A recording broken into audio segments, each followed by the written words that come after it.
All right, Article 3 of the United States Constitution. We're going to talk a little bit about the judicial branch. We've talked about Article 1, the legislative, Article 2, the executive, and now Article 3, the judicial, which are the three branches of our government.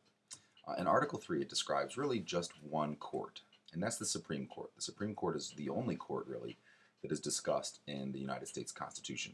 All the other courts are established by law, and we'll talk about that in just a little bit.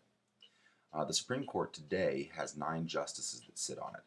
Again, this is not something that's established by the Constitution. When the Supreme Court um, originally convened, it only had 5 justices. The number of justices is something else that is established by law.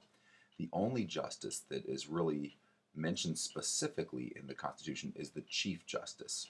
So the Chief Justice of the Supreme Court is really the only federal judge even that is constitutionally mandated. Our current Chief Justice is a guy by the name of John Roberts. The types of court cases, or the types of cases that the Supreme Court holds, are a couple different ones. There's a couple different areas where the Supreme Court has what is called jurisdiction, or has the authority to hear the case. The first jurisdiction is what's called an appellate jurisdiction, and these are almost all of the cases that come before the Supreme Court. They're being appealed. Another case, a case that has been heard by another federal court, has been appealed, and it makes its way to the Supreme Court. This is the standard way in which cases come before the Supreme Court. So basically, there's kind of hearing arguments on a case that's already been tried. Usually the cases originate in the lower courts, in the district courts, the circuit courts, and then they go to an appellate court, and then they come to the Supreme Court. And generally, there are cases that are dealing with U.S. laws, U.S. treaties, or more often than not, and this is the ones the Supreme Court really enjoys hearing, ones that have a constitutional issue. Those are most of the ones that they decide to take up. There are some cases, however, where the Supreme Court might have original jurisdiction, where it might be the very first court to hear the case. Any case involving a foreign ambassador, in those cases, the Supreme Court could take it up right away. It might not go through a lower court. It could go ahead straight to the Supreme Court. Any case in which a state is a party, that might be a case that the Supreme Court takes up right away, rather than let it go to a lower court. And so those are both cases in which there's original jurisdiction. Our district court is the Northern District of Illinois, and it's located actually here in Chicago.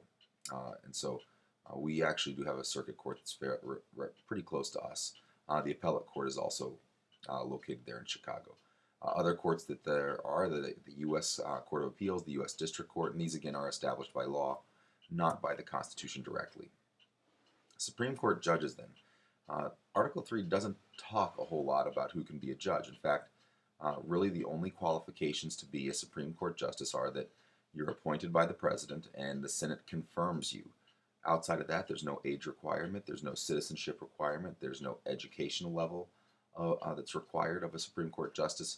It's really pretty wide open. The President can choose almost pretty much whoever he wants, and as long as the Senate goes along with it, they can become a Supreme Court justice, which is a big deal because, according to the Constitution, the Supreme Court justices serve for life.